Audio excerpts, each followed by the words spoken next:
আপনি ফজর পড়ার পর নিশ্চিত থাকবেন যে আপনার কথা ফেরেশতারা আল্লাহর কাছে বলছে, আল্লাহ আপনার এই বান্দাটা এর যখন রেখে আসছি ফজর পড়তেছিল, আর যখন তার কাছে গেছি তখন আসর পড়তেছিল।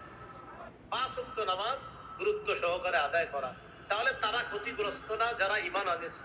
ঈমান আনার সাথে সাথে নেক আমল করছে। নেক আমলের মধ্যে শ্রেষ্ঠ নেক আমল ঈমান আনার পরপরই ফরজ ইবাদত নামাজ। এই নামাজের প্রতি গুরুত্ব দেওয়া। আল্লাহ তৌফিক দান করেন। আমিন। নামাজের মধ্যে গুরুত্ব সবচেয়ে বেশি আমাদের বাংলাদেশী মুসলমানদের জন্য দেওয়া দরকার ফজরের নামাজ। কোন নামাজ? কারণ তুলনামূলক অন্য নামাজের চাইতে ফজরের নামাজে আমাদের মুসল্লি সংখ্যা কম হয়।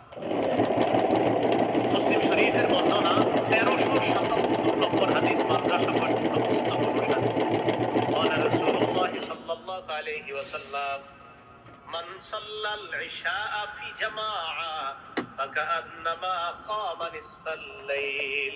নবীজি বলেন কেউ যদি এশার নামাজ জামাতে পড়ে, আজকে এশার নামাজ যারা যারা জামাতে পড়েছেন আপনারা, নবীজি বলেন এশার নামাজ জামাতে পড়া ঘুমায়া গেছে, বাস ঘুমায়া গেলেও আমার ওই উম্মতকে অর্ধেক রাত দাঁড়িয়ে দাঁড়িয়ে ইবাদত করলে যে সওয়াব, আমার উম্মত এশা জামাতে পড়ে ঘুমিয়ে যাওয়ার কারণে দাঁড়িয়ে দাঁড়িয়ে ইবাদত করলে অর্ধেক রাতের ইবাদতে যে সওয়াব পাওয়া যাবে, এই অর্ধ রাত ইবাদতের সওয়াব। ফজরের নামাজ তুমি জামাতের সাথে পড়লা, ফাকান্নামা সাল্লা সুবহা ফাকান্নামা সাল্লাল লাইলা কুল্লাহা।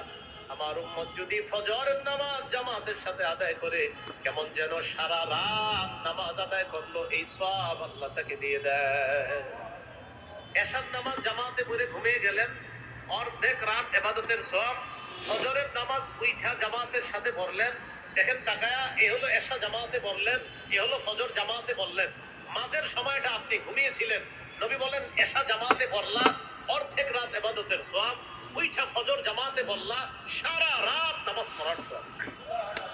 নামাজ পড়ে সে আল্লাহর নিয়ন্ত্রণে চলে যায়, আল্লাহর জিম্মায় চলে যায়। ফালা ইউবিআদনাকুমুল্লাহু বিশাইইম বি জিম্মাতি